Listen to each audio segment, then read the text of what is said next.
ఆసియాలోనే అతిపెద్ద గిరిజన జాతర అయిన ములుగు జిల్లాలోని మేడారం సమ్మక్క సార్లమ్మ జాతర రూపురేఖలు మార్చడానికి రాష్ట్ర ప్రభుత్వం సిద్ధమైంది. 150 కోట్ల రూపాయల వ్యయంతో మేడారం మాస్టర్ ప్లాన్ను అమలు చేయనున్నట్లు ప్రకటించింది.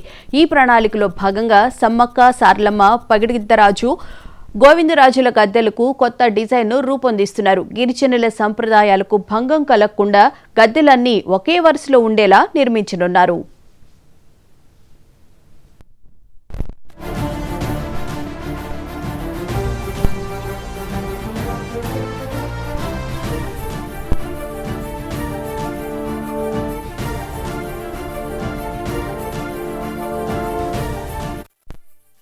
ఈరోజు సమ్మక్క సార్లమ్మ గుడి నిర్మాణంలో భాగమయ్యేందుకు వస్తున్నటువంటి ముఖ్యమంత్రి రేవంత్ రెడ్డి గారిని స్వాగతించాలని మనస్ఫూర్తిగా కోరుకుంటూ 50-60 ఏళ్ల తర్వాత గుడి మరొక రూపంలోకి వస్తున్న సందర్భంగా మేమందరం కూడా ఆ తల్లుల బిడ్డలుగా ఎంతో చిత్తశుద్దితో ఈ పని చేస్తున్నటువంటి ఈ కార్యక్రమంలో ముఖ్యంగా ముఖ్యమంత్రి గారు సమ్మక్క సార్లమ్మ కొడుకుగా భక్తుడిగా అనేక సందర్భాల్లో సమ్మక్క సార్లమ్మ సన్నిధిలోకి వచ్చి సమ్మక్క సార్లమ్మ దీవెనలు పొందడం జరిగింది.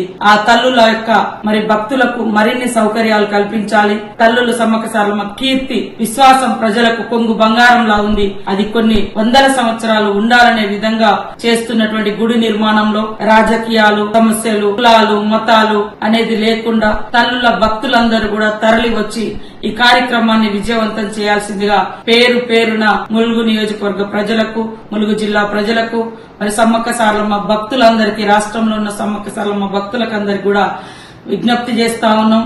ఈ రోజు సమ్మక్క సార్లమ్మ గుడి నిర్మాణంలో భాగమయ్యేందుకు వస్తున్నటువంటి ముఖ్యమంత్రి రేవంత్ రెడ్డి గారిని స్వాగతించాలని మనస్ఫూర్తిగా కోరుకుంటూ 50-60 ఏళ్ల తర్వాత గుడి మరొక రూపంలోకి వస్తున్న సందర్భంగా మేమందరం కూడా ఆ తల్లుల బిడ్డలుగా ఎంతో చిత్తశుద్దితో ఈ పని చేస్తున్నటువంటి ఈ కార్యక్రమంలో ముఖ్యంగా ముఖ్యమంత్రి గారు సమ్మక్క సార్లమ్మ కొడుకుగా భక్తుడిగా అనేక సందర్భాల్లో సమ్మక్క సార్లమ్మ సన్నిధిలోకి వచ్చి సమ్మక్క సార్లమ్మ దీవెనలు పొందడం జరిగింది. ఆ తల్లుల యొక్క భక్తులకు మరిన్ని సౌకర్యాలు కల్పించాలి. తల్లులు సమ్మక్క సార్లమ్మ కీర్తి విశ్వాసం ప్రజలకు కొంగు బంగారంలా ఉంది. అది కొన్ని వందల సంవత్సరాలు ఉండాలనే విధంగా చేస్తున్నటువంటి గుడి నిర్మాణంలో రాజకీయాలు, సమస్యలు, కులాలు, మతాలు అనేది లేకుండా తల్లుల భక్తులందరూ కూడా తరలి వచ్చి ఈ కార్యక్రమాన్ని విజయవంతం చేయాల్సిందిగా పేరు పేరున ములుగు నియోజకవర్గ ప్రజలకు, ములుగు జిల్లా ప్రజలకు, సమ్మక్క సార్లమ్మ భక్తులందరికీ, రాష్ట్రంలో ఉన్న సమ్మక్క సార్లమ్మ భక్తులకందరికీ కూడా విజ్ఞప్తి చేస్తా ఉన్నాం.